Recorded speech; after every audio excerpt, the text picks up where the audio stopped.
Ladies and gentlemen, the story you are about to hear is true. Only the names have been changed to protect the innocent. Fatima Cigarettes, best of long cigarettes, brings you Dragnet.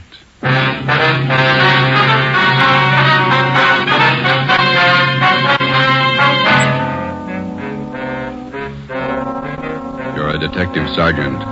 You're assigned to homicide detail. A vicious killer has taken the life of a 62-year-old woman. Suspicion points in only one direction. The murderer was heartless, cold-blooded. Your job, get him. If you want a long cigarette, smoke the best of long cigarettes. Smoke Fatima. It's the long cigarette that contains an essential ingredient of all the very popular cigarettes, Turkish tobacco. That's why you see the Turkish symbols on the attractive golden yellow Fatima package. That's why Fatima has a much different, much better flavor and aroma than any other long cigarette. That's why Fatima doubles and redoubles its smokers. Yes, if you want a long cigarette, smoke the best of long cigarettes. Smoke Fatima. Dragnet, the documented drama of an actual crime. For the next 30 minutes, in cooperation with the Los Angeles Police Department, you will travel step by step on the side of the law through an actual case from official police files. From beginning to end, from crime to punishment, Dragnet is the story of your police force in action. It was Saturday, November 5th. It was foggy in Los Angeles. We were working the day watch out of homicide. My partner's Ben Romero. The boss is Ed Backstrand, chief of detectives. My name's Friday. It was 3:35 p.m. when I got to room 42. Homicide.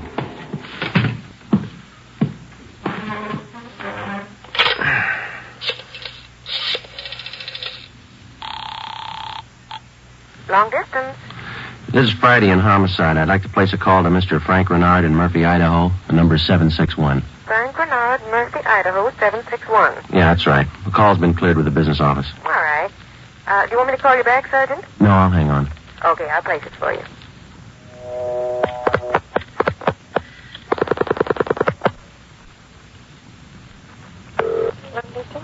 Long distance, Mr. Frank Renard, Murphy, Idaho. Murphy, 761. Thank you. New Haven, Connecticut. Your number, please. Charge the call to Madison, 7961. Thank you. The time and charges when the call's completed, operator. Read, operator. You ready to put him in, help? Yes, Murphy, Idaho, routing and person made.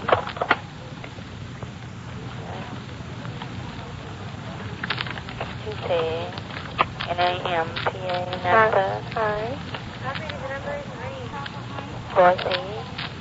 Hi. 160, thank you. Welcome.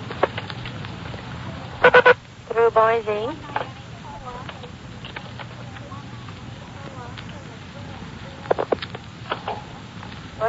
I'm calling Napa.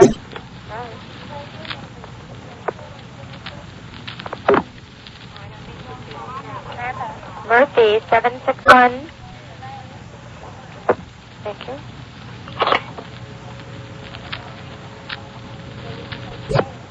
Keep ringing, 761. They're ringing the number, Sergeant. Okay, thanks.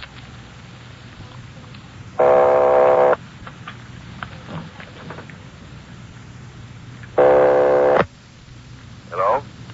Mr. Frank Renard, please. Los Angeles calling. Who do you want? Mr. Frank Renard, please. Los Angeles calling. I'm Frank Renard. Go ahead, please. All right, Sergeant, go ahead. Hello? Hello? Hello, Frank Renard? Yeah, who's this? This is Sergeant Friday, Los Angeles Police Department. I've got an urgent message for you. For me? Well, what's the matter? Your wife, Dolores, asked me to call you. Something's happened to your mother. What do you mean? What's happened? I better let your wife tell you. She wants you back in Los Angeles right away. Look, what's this all about? I can't leave my job now. You better come. Your mother's been murdered.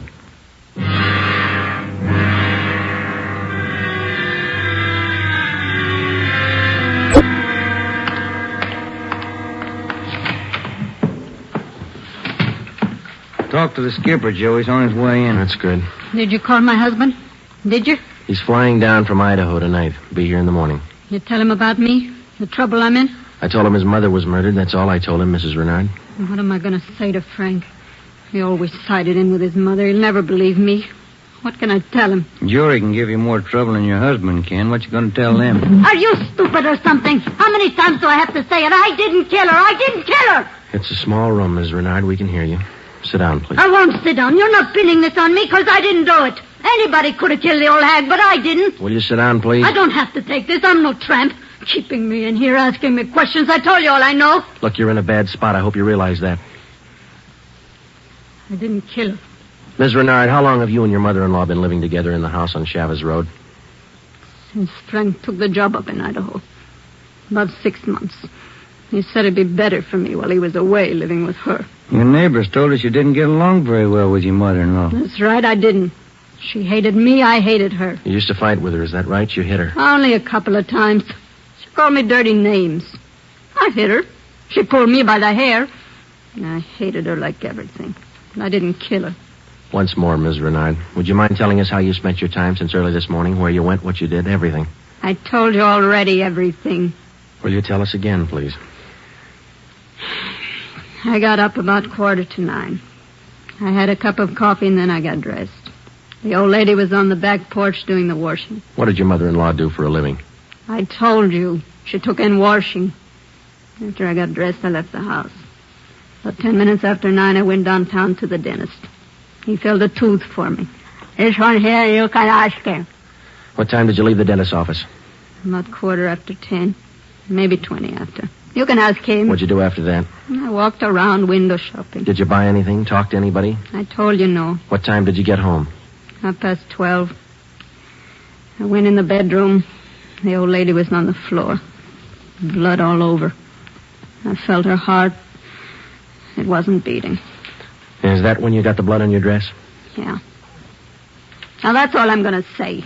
3 times I told you the same story already. And you still can't account for your time between 10:20 this morning and the time you found the body and called the police at 12:30. I told you. I left the dentist. I went window shopping. Then I walked home. And during that time, you didn't talk to anyone and no one saw you? Lots of people saw me. People on the street downtown. I'm no tramp. I don't talk to everybody. None of your neighbors saw you come home, Ms. Renard? Of course they didn't see me. I cut across the back lot up from San Jose Avenue. I came in the back way. The lady who lives next door to you. She says she was in the backyard about noontime. She stayed there till after 1 o'clock. She didn't see you come in the back way. And she's a liar. She's a dirty liar. You and your husband took out an insurance policy on your mother-in-law last year. Is that right, Ms. Renard? Sure it is. What of it? $5,000? Yeah, so what? You know a man by the name of George Martino? No. You better tell the truth, Ms. Renard. All right, so I do. He's a friend of mine. You've been running around with him since your husband's been away. None of your business. I do what I want. Your mother-in-law found out about Martino. That's what you fought about most of the time. Oh, she was crazy. He's a friend of mine, that's all. Are you telling the truth, Ms. Renard? Martino's a boyfriend of mine. I told you, that's all. Your mother-in-law found out you were running around with him. She warned you if you didn't shake Martino, she'd write your husband. You said you'd kill her if she did. That's a lie. That's what your mother-in-law told one of the neighbor ladies. And I said it just to scare her.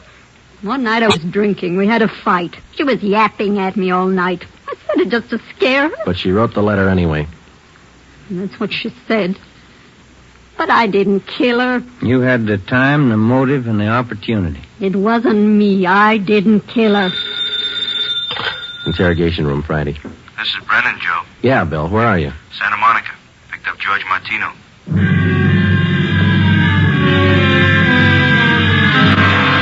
Ben and I drove Mrs. Renard to Lincoln Heights Jail, 5th floor, and had her booked on suspicion of 187 PC. When we checked back in at the office, Brennan and Wiseman, the other 2 men on the case with Ben and I, were questioning George Martino in the interrogation room. Ben and I stood by.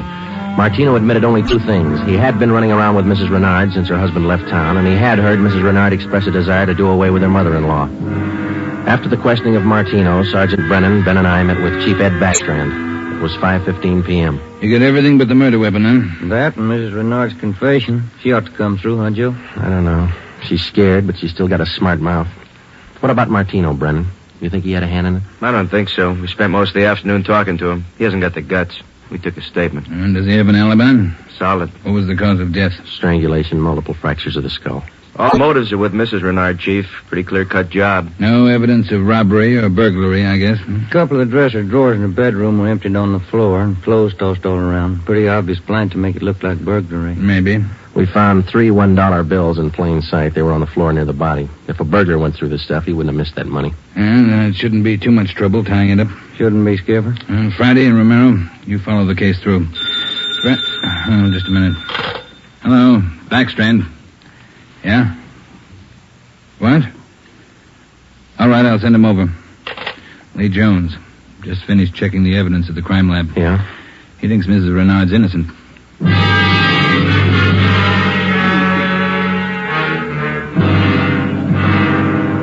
There they are, fellas. Facts don't lie. But she had every reason in the world to kill the old lady. In my book, she couldn't have killed her. All right, let's have it, Lee. How does the evidence add up? That's just it, Joe. It doesn't. Take a look. All right. The dress Mrs. Renard was wearing when she found the body. That's it. Blood smears near the hem. 2 smears, that's all. Now, if she murdered her mother-in-law, there should be more blood on this dress, and it shouldn't be smeared. How do you mean? First of all, the manner in which the old lady was killed. Head was battered in. Must have bled profusely. No question about that. All right, go ahead. Whoever murdered the old lady must have stains all over their clothes. Here's the important part. Because of the nature of the wound, it would have stained in drops, not smears. Well, how can you tell the difference? Maybe these are drop stains on her desk. They're not. I checked them with a microscope. Only the higher ribs of the cloth are stained. The smears, nothing else. But a drop forms its own definite drop pattern and permeates the cloth, soaks in. No signs of that on her dress. Not a one. Now, here's the silk scarf the old lady was strangled with. Yeah? Here's what I found in the knot tied in the scarf. A blonde hair, wavy. Old lady had dark hair. So does Miss Renard. So does her boyfriend. That's what I mean. This blonde hair is one of 2 things that didn't belong at that murder scene. What else you got? This here. What is it, Lee? Small piece of plastic. From a gun butt, I'd say. See here? Crisscross surface and a little smooth area here. Yeah? The killer could have hit the old lady with the butt of a gun. And a piece of the stock could have chipped off like this, huh? Miss Renard doesn't own a gun. Neither did her mother-in-law. Well, where does that leave us? I don't know, Joe. There's the stuff. You can't disregard it. Maybe you can explain it. Yeah. How? Well, first prove this dress isn't the one Mrs. Renard was wearing this morning. Then find the dress she did wear. And we know she wore this when the dentist identified it, and so did 2 of the neighbors. That's what I mean. The dress is too clean, doesn't belong. Yeah. And this blonde hair, this piece of gun butt, they don't belong either. Well, then you think she's innocent. You're looking at the evidence. What do you think? 6 p.m. Saturday, November 5th. Ben and I went back to the office and met with Brennan, Wiseman, and Ed Backstrand. The open and shut case against Mrs. Renard was up in the air, but we still weren't sure that she was innocent of the murder of her mother-in-law. Ben and I drove to the Lincoln Heights jail and interviewed the suspect again. She agreed to submit to a lie detector test. We drove back to the office, contacted Sergeant Berger, the department's polygraph man, and set up a special test for the following day. The next morning, we met with Berger and formulated a list of key questions, and then we picked up Mrs. Renard and brought her to the 3rd floor of the old city jail building, the polygraph room. At 10:33 a.m., the test got underway. As usual, Sergeant Berger conducted the interview alone. Backstrand, Ben, and I waited outside. Well, how about Mrs. Renard's husband? Get in town yet? He's due in around noon, Skipper. Got a smoke? Yeah. Here you are, Ed.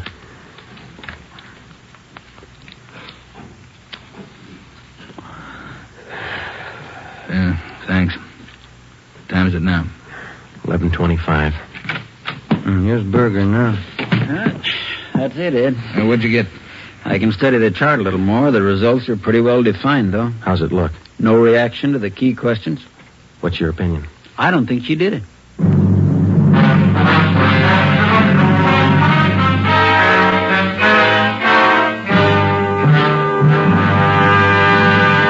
You are listening to Dragnet, authentic stories of your police force in action. And in leading magazines this week, you'll see this authentic story. Headline: Fatima's sensational growth sets a record for long cigarettes. Then you'll read the actual reasons smokers give for changing to Fatima. Fatima is different. It's mild and has a wonderful flavor. Fatima's best. These are the words of Miss Pamela Bookman of New York, where Fatima has increased its smokers 132%. Fatima tastes much better than any other long cigarette. It's the best. Says Mr. James S. Winterhalter of Detroit, where Fatima smokers have increased 348%. I like the flavor, and Fatima is mild. It's the best long cigarette. That's the statement of Mrs. Mary C. Werdeman of Los Angeles, where Fatima has increased its smokers 545%. Yes, more and more long cigarette smokers every day agree. A change to Fatima is a change to the best. And Fatima yourself, best of long cigarettes.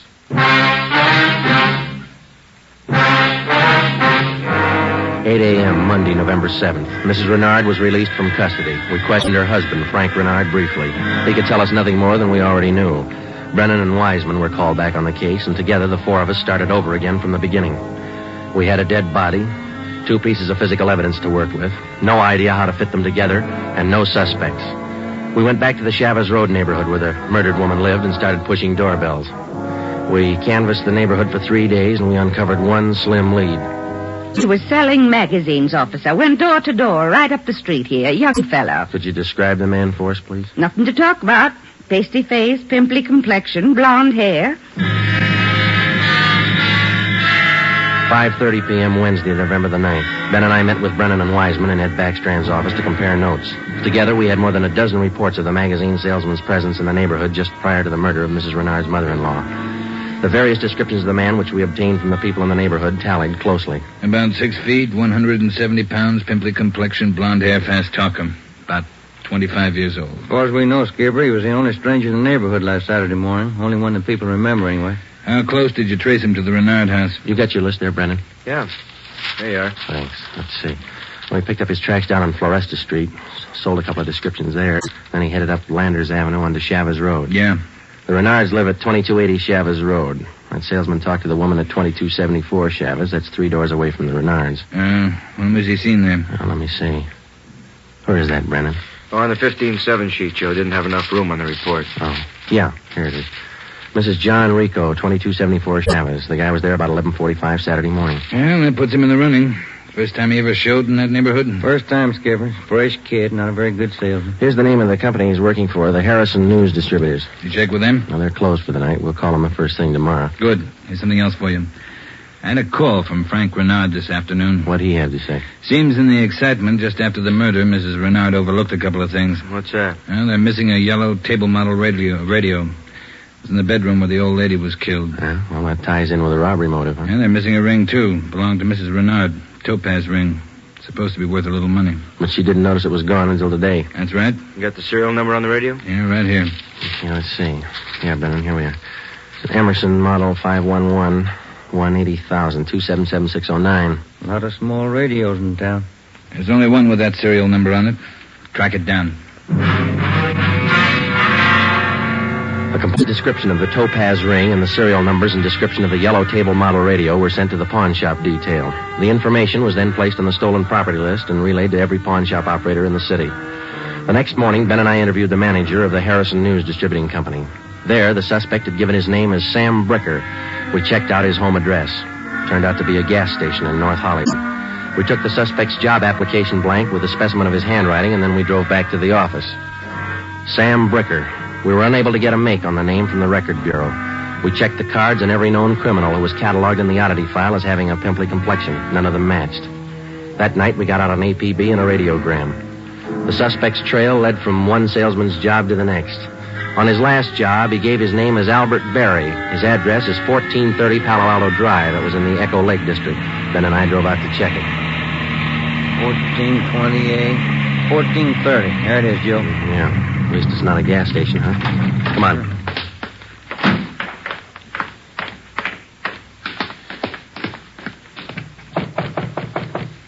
Tiresome, huh? Yeah, I could stand a change. Yes, what is it? We're looking for an Albert Berry, ma'am. Does he live here? Mr. Berry, I'm sorry. He and his wife moved 4 days ago. We identified ourselves as police officers and had the landlady, a Mrs. Catherine Hoffman, show us the apartment which Berry and his wife had occupied. It was still vacant. In one of the closets in the apartment, we found a cheap overnight bag. The lock on it was broken and one of the seams had ripped. I forgot about that old bag, and Mr. Berry told me I could throw it away. Take a look, I'm in. How long has Berry been married? Do you know, Mrs. Hoffman? No, I don't. But the way they acted, lovey-dovey all the time, I don't think they've been together long. Hey, Joe. Look, some kind of an identification tag. Yeah, let me see. Get it up here. It's a tool disc, it looks like, doesn't it? Jameson Larrabee, Pittsburgh, Pennsylvania. You're not after Mr. Barry, are you, officer? Yes, ma'am, we are. Did he leave a forwarding address? I wish he did. I'm holding 3 letters for Mrs. Barry in my apartment right now. May we see them, please? Certainly. Would you step this way, please? My apartment's just across the hall. Yes, ma'am. Would you like a bottle of beer or something? No, ma'am, thanks. Let's see. I thought I put... Yes, here they are. 3 of them, Sergeant. From her folks, I think. Mrs. Barry's from Fresno. Oh, that's good. You want to copy down this return address, Ben? Yeah, go ahead. Okay. That's C.K. Ulrich, U-L-R-I-C-K. 525 North Lamona, Fresno. Yeah, I got it. There you are, Miss Hoffman. By the way, did the Barrys say they'd call for their mail? Mrs. Barry did. That's why I'm holding on to it. All right. Just one more question. Do you remember if Mr. and Mrs. Barry had a radio? Yes, they did. A small one. Do you remember what brand it was?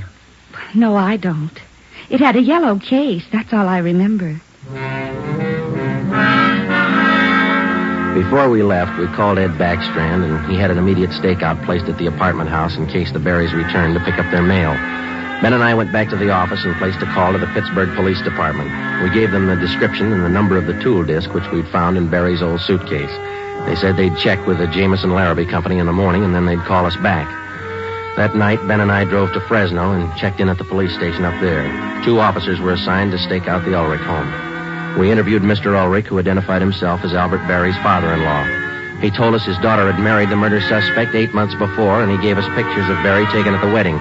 Ulrich told us that he'd catch a Santa Fe train out of Fresno the next morning. He wanted to be in Los Angeles to take his daughter home when Barry was apprehended. It was almost 2 a.m. when Ben and I left Fresno and started back for Los Angeles. We checked in at the office at 10 minutes past 8 the next morning.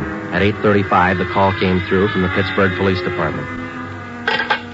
What did they say, Joe? It was a tool disc, all right. Jameson Larrabee Company, issued 18 months ago to one of their workers. They give a name? Albert Barry. 11 a.m. Monday, December the 5th. 1 month to the day since the 62-year-old woman had been beaten to death. The pictures of Barry and his wife, which had been taken at their wedding, were printed up in wholesale lots and distributed to all points.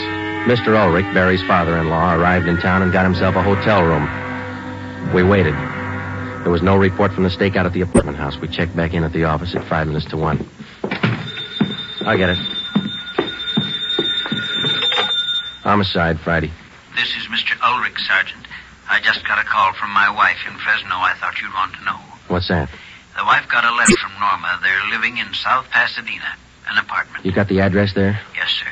That's what the wife called about. It's 134 Norway Terrace. When was the letter mailed, do you know? Wife said it was postmarked December 3rd, day before yesterday. Get your coat on, Ulrich. We'll be right over. Ben and I picked up Mr. Ulrich at his hotel and drove to the South Pasadena address. Barry and his wife had the apartment on the top floor. Neither of them were at home. The landlord let us in with a pass key. In the bedroom, we found a small yellow radio. We checked the serial numbers. They matched. It was the same radio stolen from the Renard house. In the bedroom closet, we found 2 suitcases. We checked through them. Nothing in this one, Joe. Here we are. Look at these. What are they, Sergeant? A pair of plastic gun butts. Let's see, Joe. One of them's been chipped, see? Sergeant, somebody coming up the stairs. All right, let's get in the living room. Be quiet.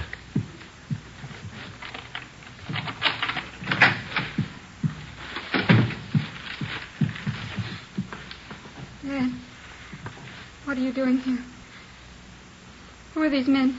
Police, Norma. They want Albert. He killed a woman. Dad. It's all right, Norma. It'll be all right. Did you know your husband killed a woman, Miss Barry? He just told me last Saturday.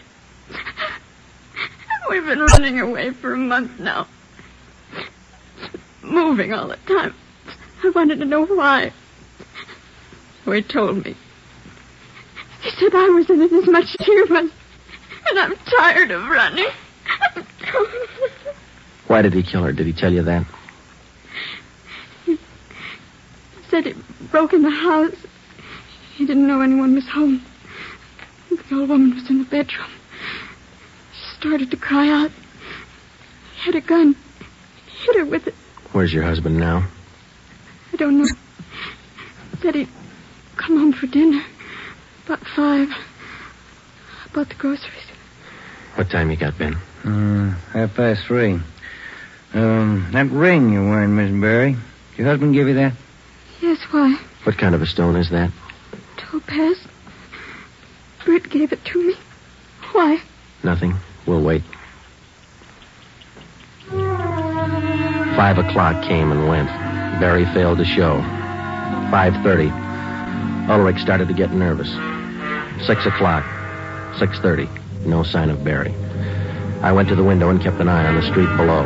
At 6:45, a light green Nash sedan pulled to a stop in front of the apartment house. A man got out and went into the main floor entrance.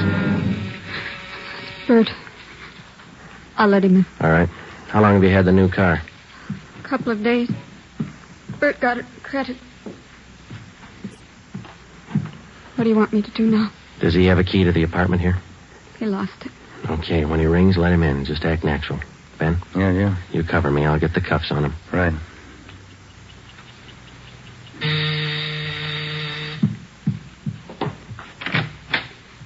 Hi, Bert. Look out, Joe! All right, drop it, Barry. Okay, Ben. Yeah, he's fast with a gun. Nice looking, isn't he, Sergeant? You'd never think he'd kill anybody. Come on, let's take him in. I love him. I still love him. But you're a cop. You wouldn't understand. That's right. I wouldn't understand. I'm a cop. The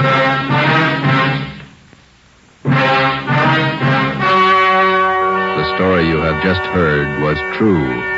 Only the names were changed to protect the innocent. On February 16th, 1947, trial was held in Superior Court, Department 82, City and County of Los Angeles, State of California. In a moment, the results of that trial. Earlier tonight, you heard the reports of amazing increases in Fatima smokers from New York to Los Angeles. Yes, all over the country, Fatima is doubling and redoubling its sales. And here's reason one. Fatima is the long cigarette that contains an essential ingredient of all the very popular cigarettes, Turkish tobacco. Reason two. Fatima has a much different, much better flavor and aroma than any other long cigarette. Reason three. To millions of smokers, the name Fatima has always stood for the best in cigarette quality.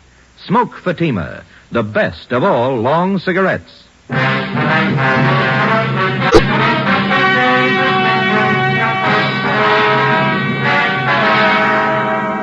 Albert Ralph Berry was tried and convicted of murder in the first degree. His wife, Norma Berry, was found innocent of the charge that she harbored a criminal. She was returned home with her father. Berry was executed in the lethal gas chamber at the state penitentiary. You have just heard Dragnet, a new series of authentic cases from official files. Technical advice for Dragnet comes from the Office of Acting Chief of Police W.A. Wharton, Los Angeles Police Department. Tonight's program is dedicated to Private Hubert W. Estes of the District of Columbia Metropolitan Police Department, who on the night of May 16th, 1947, gave his life so that yours might be more secure.